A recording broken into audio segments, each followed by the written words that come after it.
I'm going to bring you guys right outside here with me right now to show you what the conditions are like here in South Fargo, even though we are on the tail end of this storm. Sadness and anger surround this apartment complex here in South Fargo tonight. This is where Denise Anderson lived before she was murdered last week in North Fargo. And we're going to come over here real quick to talk with Steve, who is a longtime Republican and also a Kramer supporter as well. Hearing that Kramer is up right now when the polls have only been closed for about an hour, how does that make you feel? What's going through your head right now? Andrea, Mike, this is going to sound weird, but I want you guys to come into the bathroom here with me so I can demonstrate this latest trend for you guys. Now, people are either using lash glue or super glue, putting it on their upper lip to help plump up their lips. So I'm going to show this to you guys.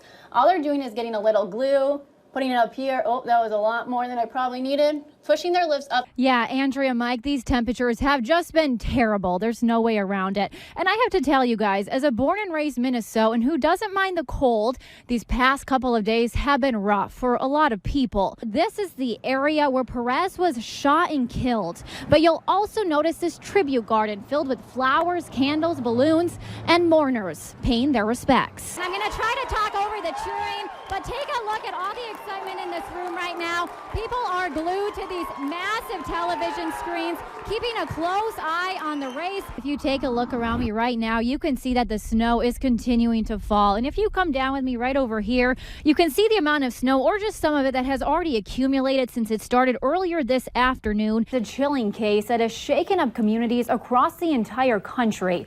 And we're learning more this evening about Rhonda's sinister plan to kill someone at the mall. This study reveals 16% of drivers say they've either hit or nearly crashed into a first responder or an emergency vehicle on the side of the road. In the meantime, this woman says she's filed a claim with the U.S. Postal Service and hopes something will change. We got in contact with some local legislators to see how they weigh in on the matter. Ben Lean tells us he has introduced a bill that would increase penalties for people caught texting and driving. Says it was somewhere within these gates where her dog's paws were. We are following some breaking news for you out of West Fargo. A search crew has been called for what is believed to be a missing aircraft. We're continuing to follow breaking news right now out of West Fargo, where a large fire is burning right now. We have a reporter there on the scene right now. That's Joshua Piguero, and he's going to join us over the phone to tell us what exactly he's seen. We do actually have a woman who was a witness to the start of the scene, Luella Martin, and she's joining us live right now on the phone to tell us about what happened. Luella, tell us what you saw right away. It sounded like you were coming out of a dollar store there in Grand Forks. Police are on the hunt tonight for a Grand Forks man accused of molesting a young child. 32-year-old Derek Mortrud is facing a gross sexual imposition charge. Fed up, annoyed, and just plain sick of it. That's how a lot of you are probably feeling about the snow. That was so good. I'm impressed. My older brother, he was a huge Star Wars fan, so I heard a lot of Chewie growing up. Rumors of prostitution, unlicensed workers, and suspicious activity. Those are allegations that have caused a Moorhead massage spa to lose its license. But the owner of this business is fighting back. Tonight, we investigate and have what police found during their investigation. We did have one instance where a male was seen carrying a box of condoms into this facility. It was an investigation months in the making, and it's one that may have Moorhead City leaders talking for months. Individual working is not licensed in our city. Detectives outlining to the Moorhead City Council what they learned about Season Relaxation Spa. We go in, partner and I, we go in to have these massages done at the exact same time. We go in, there's two individuals ready to perform massages on each of us.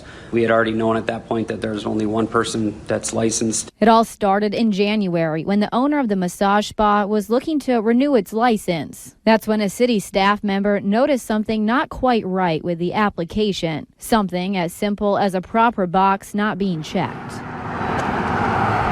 But police already had an investigation underway. They got some tips about what they consider suspicious behavior. I've been receiving some other complaints from other businesses around the area. One of those complaints involved the previous owner still hanging out here. Why? That was a red flag because the previous owners tried opening the business in Fargo. The city commission there said no. They were concerned about possible prostitution. Then, just 6 months later, they tried opening the spa across the river. Moorhead said no too. But eventually, the spa did reopen under a new owner, Quinn Gong. In April of 2018, Miss Gong came here to open this exact same business. When I say open the same business, I say the same decor, the same sign that's on the outside that still reads Seasons Relaxation Spa. That was enough for the city council. They said no to renewing the spa's license. But Gong wants a second chance. She asking the customer to, if she do more, she can get more tips or not. But these things is not allowed to happen in our store, and then that's why I fire her. And about having employees that are not licensed, Gong says it was a simple misunderstanding. Typically, pretty rare for us to deny an applicant. Lieutenant Brad Pennis with Moorhead Police tells us a majority of applicants in the city of Moorhead are approved. He couldn't go into details about this specific case, but says massage parlors are sometimes scrutinized more because human trafficking is on everyone's radar. I do not believe it is closing down my business. But Gong isn't done. She wants her spa reopened, and she says there's no prostitution going on there. I want to be clear here that we do not have evidence in this case that that is what's happening here, but I just wanted to point out that this is a nationwide issue, and that's why we want to pay particularly close attention to our licensing process.